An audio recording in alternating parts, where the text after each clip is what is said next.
मैं पास्टर फवाद अपने तमाम साइमीन को और उर्दू सुहार चर्च की सारी कलीसिया को मसीह यीशु में सलाम पेश करता हूँ और खुदावंद की शुक्रगुजारी करते हैं आज के इस खूबसूरत और बाबरकत दिन के लिए जिसने हमें जिंदगी की ज़मीन पर कायम रखा। आमीन। अज़ीज़ों, मैं चाहता हूँ कि आज हम खुदावंद के कलाम में से देखें, नए अहदनामा में से अमाल की किताब और उसका 12वां बाब और पहली 10 आयात को अपने सामने रखेंगे।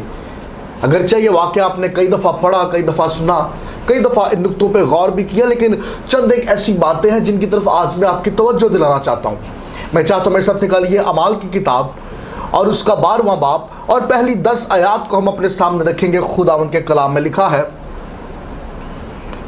करीबन उसी वक्त हेरोदिस बादशाह ने सताने के लिए कलीसिया में से बाज पर हाथ डाला और यूहन्ना के भाई याकूब को तलवार से कत्ल किया। जब देखा कि ये बात यहूदियों को पसंद आई तो पतरस को भी गिरफ्तार कर लिया और ये ईद फतीर के दिन थे और उसको पकड़कर कैद किया और निगहबानी के लिए 4-4 सिपाहियों के 4 पहरों में रखा, इस इरादा से कि फसा के बाद उसको लोगों के सामने पेश करे। बस कैद खाना में तो पतरस की निगहबानी हो रही थी, मगर कलीसिया उसके लिए बदिलो जान खुदा से दुआ कर रही थी। और जब हेरोदिस उसे पेश करने को था तो उसी रात पतरस 2 जंजीरों से बंधा हुआ 2 सिपाहियों के दरमियान सोता था और पहरे वाले दरवाज़ा पर कैद खाना की निगहबानी कर रहे थे कि देखो खुदावंद का एक फरिश्ता आ खड़ा हुआ और उस कोठरी में नूर चमक गया और उसने पतरस की पसली पर हाथ मारकर उसे जगाया और कहा कि जल्द उठ, और जंजीरें उसके हाथ में से खुल पड़ी। फिर फरिश्ता ने उससे कहा, कमर बांध और अपनी जूती पहन ले। उसने ऐसा ही किया। फिर उसने उससे कहा कि अपना चोगा पहनकर मेरे पीछे हो ले। वो निकल कर उसके पीछे हो लिया और ये ना जाना कि जो कुछ फरिश्ते की तरफ से हो रहा है वो वाकई है, बल्कि ये समझा कि रोया देख रहा है। बस वो पहले और दूसरे हल्का में से निकलकर उस लोहे के फाटक पर पहुंचे जो शहर की तरफ है। वो आप ही उनके लिए खुल गया। बस वो निकलकर कूचा के उस सिरे तक गए और फौरन फरिश्ता उसके पास से चला गया। खुदावंद के पाक कलाम के पढ़े सुने और समझे जाने पे उसकी खास बरकत हो। आमीन। इससे पहले कि हम खुदावंद के कलाम की अमीक बातों की तरफ कदम बढ़ाएं, खुदावंद के कलाम की गहराइयों में डुबकी लगाएं, मैं चाहता हूं कि आइए कुछ पल के लिए हम अपने सरों को झुकाएं और अपनी आंखों को बंद करें। Hallelujah Jesus. जिंदा मेहरबान आसमानी बाप यीशु जी, हम दिल की गहराइयों से शुक्रगुजारी करते हैं इस वक्त, इस मौका के लिए, इस पल के लिए। खुदावंद, आपने हमारी ज़िंदगी में आज का ये दिन अता किया कि हम सब वहाँ मिलकर आपके कलाम की अमीक बातों पे गौर कर सकें। खुदावंद यीशु जी, आपके तमाम बेटे बेटियाँ जो आपके कलाम, आपके ज़िंदा आवाज़ को सुनते और उस पर गौर करते हैं, मिन्नत करते हैं खुदावंद, अपने कलाम की कुदरत के सबब से, अपने कलाम की कुव्वत के वसीला से आज अपने बच्चों को बड़ी तकवीत दीजिए, जोर दीजिए, ईमान की मजबूती अता कीजिए। खुदावंद छुइए, ब्लेस कीजिए यीशु जी, क्योंकि आप ही हो जो अपने कलाम को नाजिल फरमाकर शिफा अता करते हो। अपने बच्चों को छुइए और बड़ी बरकत दीजिए खुदावंद। ये सब कुछ मांगते हैं मसीह यीशु के जिंदा जलाली और कदूस नाम में, आमीन। अज़ीज़ों, अमाल की किताब और उसका 12वां बाब, हम सब ने इस वाक़े को कई दफ़ा पढ़ा, कई दफ़ा इन बातों पे गौर किया। अगरचे इस किताब का टाइटल रसूलों के अमाल है, लेकिन जब हम कलाम मुक़द्दस का मुतालिया करते हैं, अमाल की किताब का मुतालिया करते हैं, तो मालूम पड़ता है कि ये रसूलों के अमाल नहीं, अरे ये तो पाक रूह के अमाल हैं। किस तरह से खुदावंद की इब्तदाई कलीसिया, रसूल हमें मुसलसल खिदमत में सरगर्म नज़र आते हैं। और ऐसा ही एक वाक़या हमने अमाल 12 बाब में पढ़ा। मैं जब इन 10 आयात पे गौर करता हूँ, मेरे सामने 3 ऐसे नुक्ते आते हैं और मैं आज वही 3 नुक्ते, वही 3 पॉइंट्स आपके साथ शेयर करना चाहता हूँ। लेकिन मैं इस बात को दोहराऊंगा कि आप खुद से भी जब कभी मौका मिले इस चैप्टर को पढ़िएगा, फिर देखिए कि किस तरह से पाक रूह दिल की आंखों को रोशन करता है। वो 3 ऐसे नुक्ते जो इन 10 आयात को पढ़ने से मेरे सामने आते हैं। सबसे पहला पॉइंट पीपल, लोग। दूसरा पॉइंट प्रेयर, दुआ। और तीसरा पॉइंट प्रिजन, कैद खाना, जहां पे भाई पतरस कैद कर दिए गए। हम इन 3 नुक्तों को अपने सामने रखेंगे, पीपल, प्रेयर एंड प्रिजन। और सबसे पहले हम पहले नुक्ते पे बात करेंगे, पीपल, लोग, खुदावंद के लोग। आप मिलिए, यहाँ पर हमारी मुलाकात खुदावंद के लोगों से होती है और जब हमने 12वां बाब और उसकी पहली आयत को पढ़ा, यहां पर लिखा हुआ करीबन उसी वक्त। जब इस तरह के जुमले चैप्टर के आगाज में आ जाए तो इन पे गौर करना बड़ा जरूरी है, क्योंकि ऐसे जुमले एक खास वक्त की तरफ इशारा कर रहे हैं, करीबन उसी वक्त। ये किस वक्त की तरफ इशारा किया जा रहा है, उसके लिए हमें 12वें बाब से पिछले चैप्टर्स पे नजरसानी करने की जरूरत है। करीबन उसी वक्त जब कलीसिया सरगर्म थी तो हेरोदिस ने एक्शन लेना शुरू किया। करीबन उसी वक्त जब खुदावंद के लोग खुशखबरी के कलाम को बड़ी तेजी से फैला रहे हैं, लिखा हुआ कि गवर्नमेंट आहिस्ता आहिस्ता इन्वॉल्व होना शुरू हो गई, क्योंकि चर्च ने ना सिर्फ सोसाइटी पर बल्कि गवर्नमेंट पे भी अपना असर छोड़ना शुरू कर दिया। This is the church. अरे ये है खुदावंद के लोग जो अपना असर छोड़ते जाते हैं, जो दुनिया को मुतासिर करते हैं और जिनसे गवर्नमेंट, हाकिम वक्त, इक्तदार वाले हुक्मरान वो मुतासिर होना शुरू हो जाते हैं। करीबन उसी वक्त हम जब 9वें चैप्टर से पढ़ना शुरू करते हैं, ये वो वक्त था कि जब पालूस रसूल ने दीन मसीहत को कबूल कर लिया और मसीहत की तबलीग शुरू कर दी, खुशखबरी की मनादी शुरू कर दी। करीबन उसी वक्त जब हम 10वें चैप्टर की तरफ बढ़ते हैं तो अब खुदावंद की खुशखबरी आहिस्ता आहिस्ता रसूलों के वसीला से गैर कौमों तक पहुंचती जा रही है, क्योंकि 10वें चैप्टर में हमारी मुलाकात करनीलियस जो कि सूबेदार है उससे और उसके घराने से होती है। करीबन उसी वक्त जब खुदावंद के खादम, खुदावंद के रसूल अब आहिस्ता आहिस्ता गैर कौमों की तरफ बढ़ते जा रहे हैं। और फिर 11वें चैप्टर में हमें पता चलता है कि ये खिदमत की हदें, ये दायरा आहिस्ता आहिस्ता वसी होता जा रहा है। अंताकिया में एक बड़ी तादाद में लोगों ने मसीह को कबूल किया और दीन मसीहत में शामिल हुए, यीशु मसीह के खानदान का हिस्सा बन गए। करीबन उसी वक्त और अंताकिया में ही पहली दफा चर्च के लोगों को मसीही कहा गया। करीबन उसी वक्त 12वें चैप्टर की पहली आयत बताती है, करीबन उसी वक्त जब ये सारी बातें वकूअ में आई, जब कलीसिया सरगर्म थी और खुशखबरी का पैगाम अब यरूशलेम से निकलकर दुनिया के कोने कोने की तरफ तेजी से फैलता जा रहा है। करीबन उसी वक्त गवर्नमेंट ने इन्वॉल्व होना शुरू कर दिया, गवर्नमेंट ने इंटरप्शन स्टार्ट कर दी। खुदावंद का कलाम बताता है कि हेरोदिस ने बथेरों पर हाथ डाला। करीबन उसी वक्त, अरे जब चर्च सरगर्म था, जब खुदावंद के लोग सरगर्म थे, जब खुदावंद के लोग इर्द गिर्द की सोसाइटी पे असरअंदाज हो रहे हैं, और जब खुदावंद के लोग ना सिर्फ इर्द गिर्द की सोसाइटी बल्कि उनकी वजह से आहिस्ता आहिस्ता अब गवर्नमेंट भी इन्वॉल्व होती जा रही है, अब सरकार भी मुतासर होती जा रही है। This is the church. अरे ये है खुदावंद के लोग, they are the people of God. खुदावंद के लोग ऐसे ही हैं, वो जहां पर होते हैं अपना असर छोड़ते हैं। अरे लोग, सोसाइटीज, इलाके, टाउन उनसे मुतासर होना शुरू हो जाते हैं। आहिस्ता आहिस्ता हाकिम वक्त, गवर्नमेंट, अरे वो उनके असर को लेना शुरू कर देती है। अगर कहीं पर खुदावंद के लोग हों लेकिन उनका असर ही दुनिया में नजर ना आए, देयर इज अ प्रॉब्लम। अरे ऐसे खुदावंद के लोगों में कोई प्रॉब्लम है, दे आर मिसिंग समथिंग। क्योंकि खुदावंद के लोग जहां पर होते हैं वो अपना असर छोड़ते हैं। अरे दुनिया दंग रह जाती है, हैरान हो जाती है, उनके कामों से, उनकी बातों से मुतासर हुए बगैर रह नहीं सकती।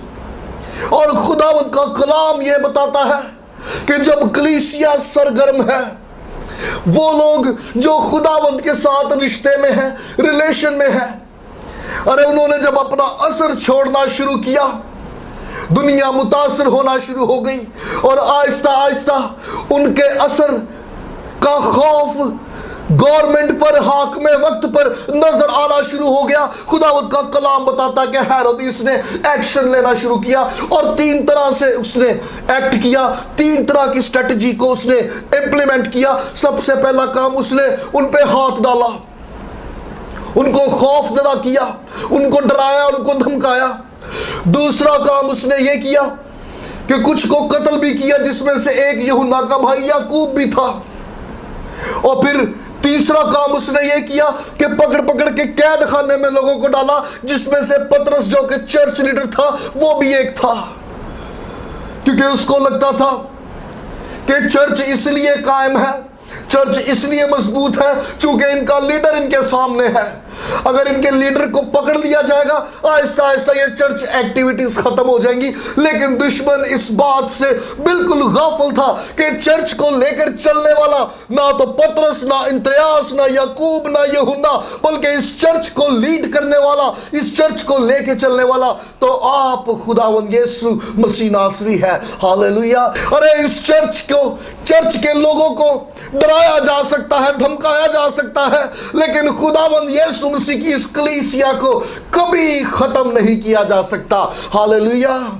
खुदावंद का कलाम बताता है करीबन उसी वक्त हेरोदिस ने एक्शन लेना शुरू कर दिया, जब कलीसिया सरगर्म थी।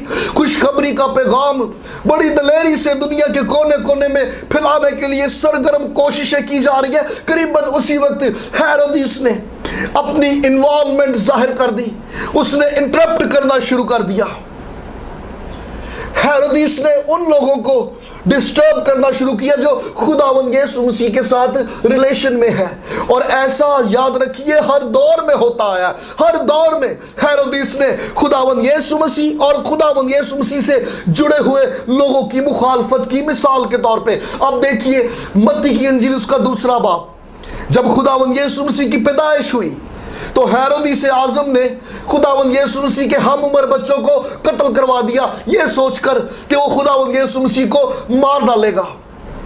वहां पर वो खुदावंद यीशु मसीह की मुखालफत में नजर आता है। और फिर जब हम मत्ती 14 बाब पढ़ते हैं तो वहां पर हेरोदिस एंटिपास, जिसने यूहन्ना अस्तबागी का सर कटवा दिया, उसको कत्ल करवा दिया। और यूहन्ना अस्तबागी खुदावंद यीशु मसीह का फर्स्ट कजन था, उसके साथ रिश्ते में था, रिलेशन में था।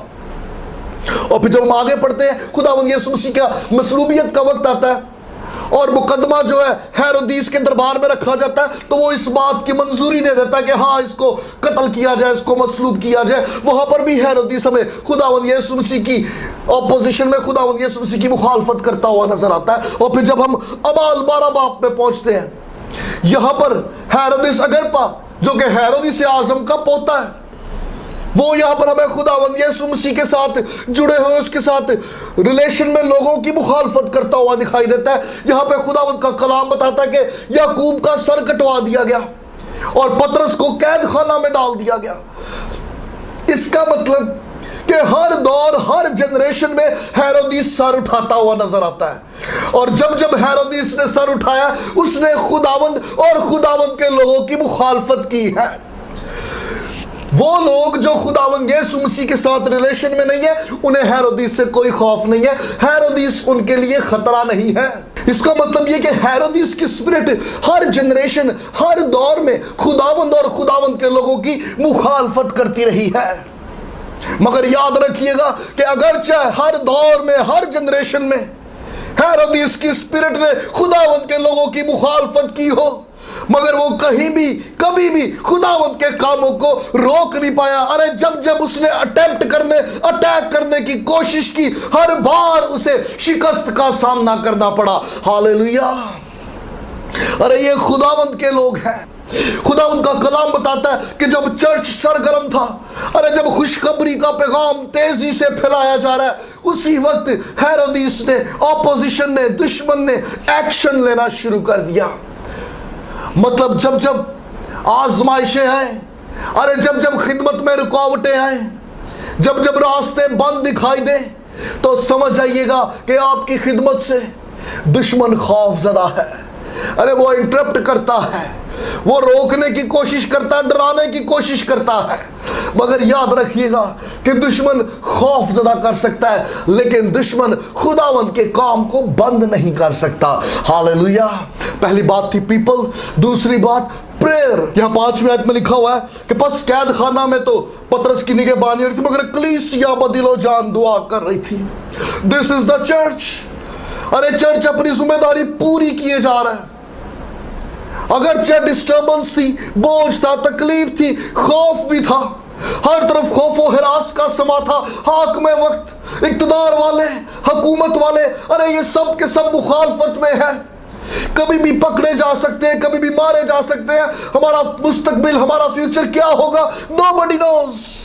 खुदावंद का कलाम बताता है कि बिगड़े हुए हालात के बावजूद, कठिन सूरत हाल के बावजूद, कलीसिया अगरचे तकलीफ में थी, कलीसिया अगरचे दर्द में थी, मगर उसके बावजूद कलीसिया बदिलो जान दुआ कर रही है। This is the church. अरे ये खुदावंद के लोग हैं, ये खुदावंद के लोग जो हर तरह के हालात में, तकलीफ में, बोझ में, बर्डन में खुदावंद की हजूरी में झुके हुए दिखाई देते हैं। मैं जब इनके एक्शंस पे गौर करता हूं तो एक बात मुझे समझ आ जाती है। हर दफा दुआ का मतलब खुदावंद से मौजा हासिल करना नहीं होता। अरे बाज दफा दुश्मन को यह साबित करना होता है कि हालात कितने भी संगीन क्यों ना हो, अरे कितना भी स्ट्रेस, कितना भी बोझ, कितनी भी परेशानी, कितनी भी बड़ी आजमाइश क्यों ना हो, हर तरह के हालात में हम अपने खुदावंद की हुजूरी में झुके रहेंगे। अरे हम अपने खुदावंद की दर को नहीं छोड़ेंगे। This is the challenge to enemy. अरे ये दुश्मन को एक खुला चैलेंज है कि हम हर तरह के हालात में अपने खुदावंद के साथ जुड़े रहेंगे। हालेलुया। ये लोग तकलीफ में थे, बोझ में थे, बर्डन में थे, स्ट्रेस में थे, एक बड़ी आजमाइश का सामना कर रहे थे, लेकिन कलीसिया बदिलो जान दुआ कर रही है। हालेलुया। खुदावंद का कलाम बताता है कि कलीसिया जो कि तकलीफ में थी लेकिन खुदावंद की हुजूरी में झुकी हुई है। अगली आयत में पढ़ते कि कलीसिया भाई पीटर के लिए, पतरस के लिए बोझ के साथ बदिलो जान दुआ कर रही थी। अच्छा, अब जुमले पे गौर कीजिए, सेंटेंस पे गौर कीजिए। कलीसिया दुआ कर रही थी, इट्स अ कंटिन्यूअस टेंस, मतलब अभी इनकी दुआ खत्म नहीं हुई थी। खुदावंद ने काम करना शुरू कर दिया। आसमान से कुमक आ गई। अरे आसमान से खुदावंद ने मदद को भेज दिया। हालेलुया। इसका मतलब ये कि अभी ये दुआ में थे, अभी ये मुसलसल प्रेयर में थे, अभी ये बोझ के साथ खुदावंद के हुजूर में झुके हुए थे। अभी तो इन्होंने आमीन भी नहीं किया था। They are still praying. अरे अभी वो दुआ ही कर रहे थे कि खुदावंद ने अपना काम करना शुरू कर दिया। इसका मतलब ये कि खुदावंद अपनी कुदरत को जाहिर करने के लिए हमारे आमीन का मुंतजर नहीं रहता। अरे खुदावंद के लोग जब खुदावंद की हुजूरी में झुक जाते हैं, खुदावंद अपना काम करना शुरू कर देता है। कलीसिया अभी खुदावंद की हुजूरी में दुआ कर रही थी कि खुदावंद ने अपना काम करना शुरू कर दिया। आसमान से खुदावंद ने कुम्मक को भेज दिया, फरिश्ता कैद खाने में आ गया। हालेलुया। आप देखिए, what's a power in prayer. It's a powerful prayer. Zorawar दुआ थी, ये इज्तिमाई दुआ थी, बोझ के साथ दुआ थी। इनकी प्रेयर फोकस थी। इनकी दुआ का मरकज भाई पीटर, पतरस भाई थे जो कि कैद खाना में थे। और आप देखिए, अगर खुदावंद चाहता तो फरिश्ते को भेजे बगैर पतरस को कैद खाने से निकाल सकता था, लेकिन आसमान से कुम्मक आ गई। चर्च प्रेयर कर रहा है, आसमान से हेल्प आ गई, आसमान से कुम्मक आने, आसमान से मदद आने का मतलब ये कि खुदावंद खुद इन्वॉल्व हो गया उस मैटर में। हालेलुया। चर्च प्रेयर कर रहा है और वो लोग जो खुदावंद से बात कर रहे हैं, खुदावंद ने उनको जवाब नहीं दिया कि मैं क्या करने वाला हूं। They are praying. अभी वो दुआ ही कर रहे हैं कि खुदावंद खुद मैटर के अंदर इन्वॉल्व हो गया। बाज दफा इससे पहले कि खुदावंद अपने बच्चों को मसले में से निकाले, पहले खुदावंद खुद मसले में इन्वॉल्व हो जाता है। हालेलुया। चर्च दुआ कर रहा है और खुदावंद आप उस मैटर के अंदर इन्वॉल्व हो गया। आप मिलिए सदरक मिसक अबदजू से। अरे वो लोग आग की भट्टी में थे। इससे पहले कि खुदावंद उनको आग की भट्टी से निकालता, खुदावंद पहले आप उस मैटर के अंदर इन्वॉल्व हो गया। यहां पर भी खुदावंद इससे पहले कि पतरस को कैद खाने से निकालता, खुदावंद आप इस मैटर के अंदर इन्वॉल्व हो गया।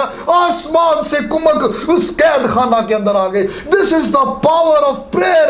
अरे ईमानदारों की दुआएं खुदावंद को उस मसले में, उस मैटर में इन्वॉल्व कर देती हैं। हालेलुया। और जिस मैटर में खुदावंद आप इन्वॉल्व हो जाए, खुदावंद की कुदरत, खुदावंद का जलाल जाहिर होता है। हालेलुया।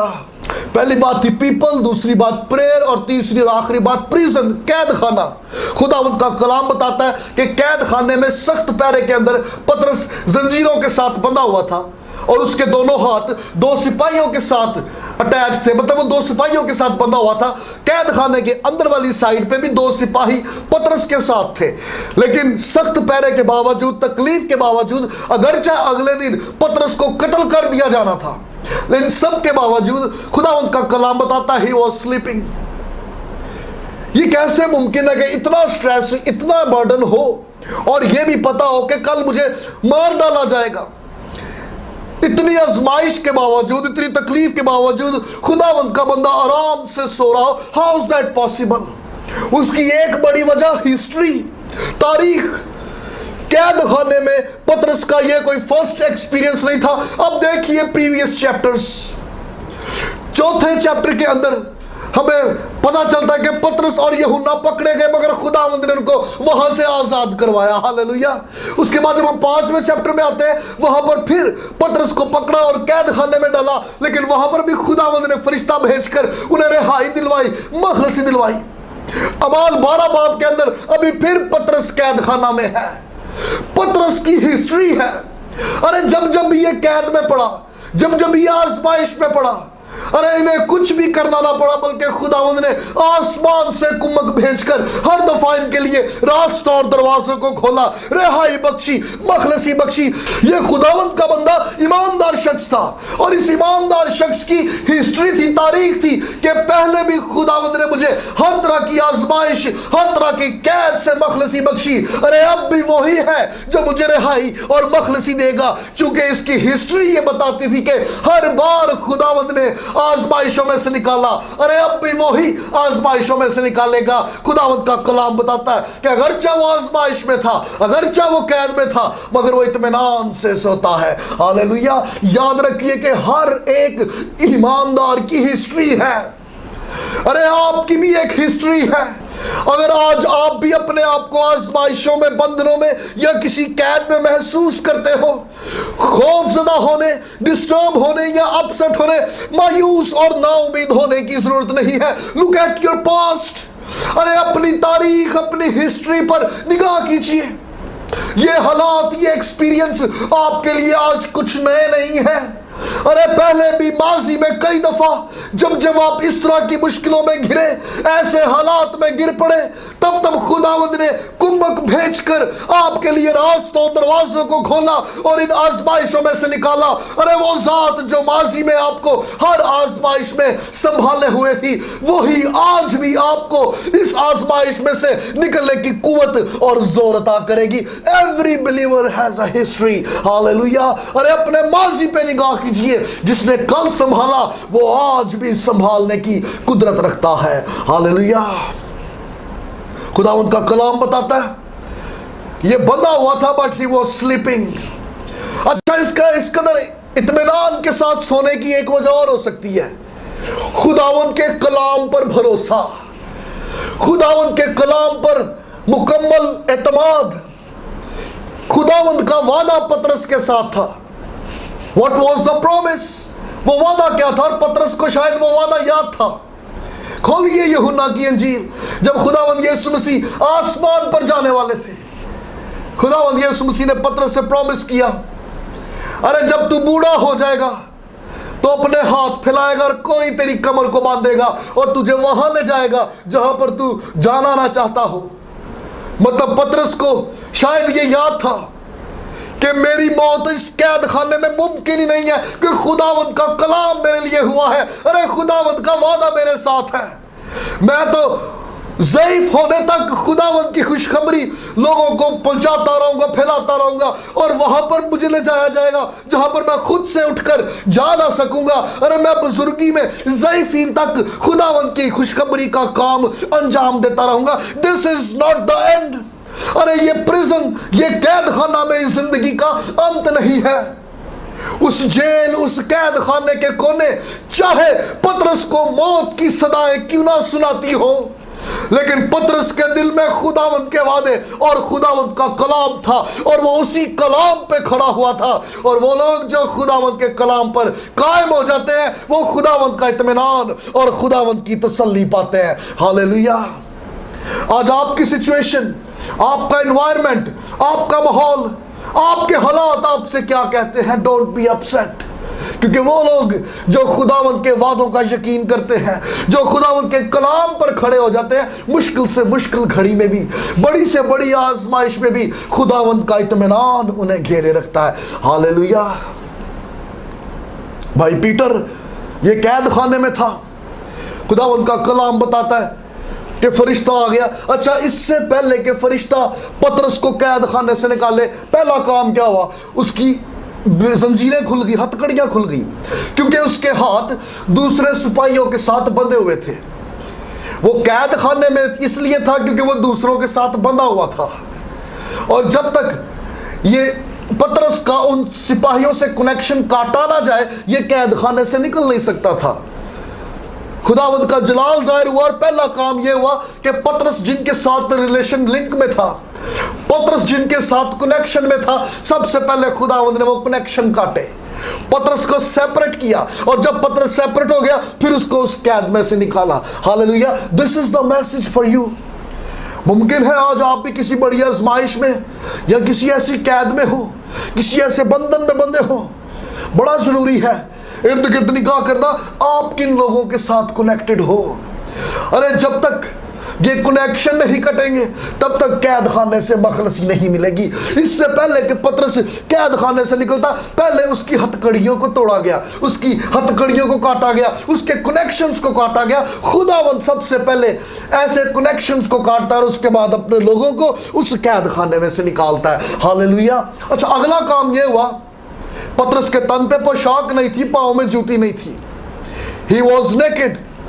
हो सकता है उसने कुछ कपड़ा अपने कमर पे लपेटा हो, लेकिन वो सो रहा था, ना ऊपर कुर्ता था ना पांव में जूती थी, क्योंकि उस दौर में कैदियों को और गुलामों को नंगा कर दिया जाता था, उनको शर्मनाक हालत में ले आते थे।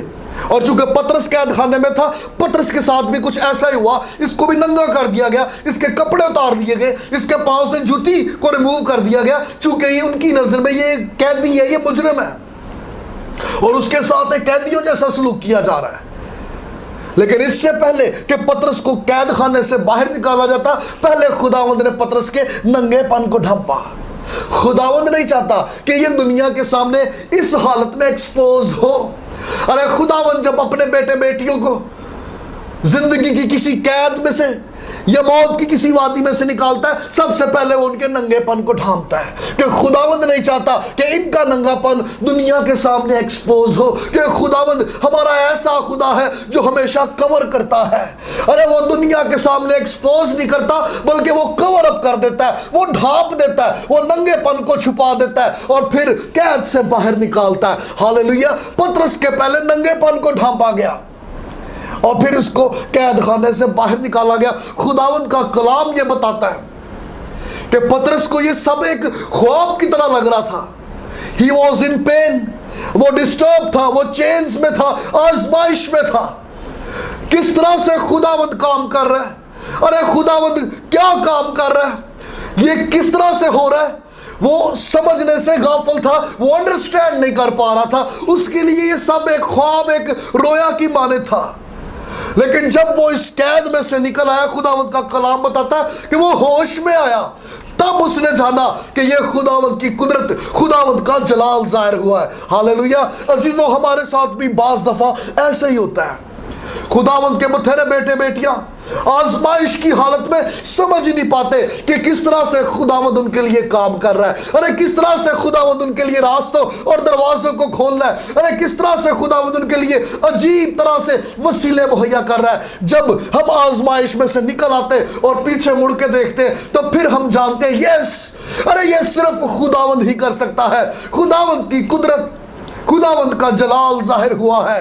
अरे मैं माजी में कैसा था और मैं आज कैसा हूं। मैं कल तक नंगा और बरहना और शर्मनाक हालत में था, मगर आज खुदावंद ने देखो मेरे नंगेपन को ढांपा और मुझे कैद से रिहाई बख्शी। अरे मेरे खुदावंद के सिवा ये और कोई नहीं कर सकता। खुदावंद का कलाम बताता कि वो होश में आया और होश में आके उसने ये जाना कि खुदावंद की कुदरत, खुदावंद का जलाल जाहिर हुआ। हालेलुया। अगली बात और आखिरी बात लिखा, खुदावंद का फरिश्ता वहां से चला गया। अभी पतरस अच्छी तरह समझता था कि अब पतरस को क्या करना है। जो काम पतरस नहीं कर सकता था वो खुदावंद ने किया। लेकिन अब जो काम पतरस कर सकता था उसमें अब डिवाइन हेल्प की जरूरत नहीं है। और पतरस को पता सी कि मैं भज के किथे जाना है। अगर पतरस वहां पे गेट पे खड़ा रहता, इन्हें सवेरे फिर फड़े जाना सी, इसलिए फिर पकड़े जाना था, और फिर वही जंजीरें और फिर वही बेड़ियां, और फिर वही कैद खाना, फिर वही काठ, फिर वही नंगापन, फिर उसी हालत में जाना था। लेकिन खुदावंद का कलाम बताता है कि जो काम खुदावंद के करने वाला था वो खुदावंद ने किया, और जो काम पतरस का करने वाला था वो पतरस ने किया। अब कलीसिया तक पहुंचने के लिए, बाकी लोगों के घर जाने के लिए इसको फरिश्ते की या डिवाइन हेल्प की जरूरत नहीं थी। He can do that. अरे वो खुद ट्रेवल कर सकता है, वो खुद जा सकता है, और पतरस ने ऐसा ही किया। वो जाके भाइयों से मिला, उनके साथ जाके मिल बैठा, चर्च का फिर से हिस्सा बन गया। अब इसमें डिवाइन हेल्प नहीं चाहिए थी। और लेकिन बथेरे खुदावंद के बेटे बेटी ऐसे ही है जो हर एक काम में खुदावंद का मौजज़ा ही चाहते हैं, खुदावंद के मुंतजर रहते हैं कि खुदावंद ही करे। याद रखिएगा कि खुदावंद सिर्फ वहीं पे मौजज़ा जाहिर करता है जहां पर मौजज़े की जरूरत होती है। खुदावंद वहीं पर आपका हाथ बढ़ाता है जहां पर आपका हाथ नहीं पहुंच पाता। अरे जो आप कर सकते हैं वो आप कीजिए, और जो काम आपके बस से बाहर है उसमें खुदावंद अपनी कुदरत, अपने जलाल को जाहिर करेगा। हालेलुया। आइए हम सब इन बातों पे गौर करें। आइए हम सब अपने सरों को झुकाएं, अपनी आंखों को बंद करें। Hallelujah Jesus. खुदावंद की शुक्रगुजारी कीजिए, क्योंकि हमारा खुदावंद जो अपने लोगों की अजीब तौर से मदद करता है, हमारा खुदावंद जो हर तरह के स्ट्रेस में, बर्डन में, परेशानी और बड़ी से बड़ी आजमाइश में अपने लोगों को इत्मीनान बख्शता है। ओ प्रेज हालेलुया जीसस।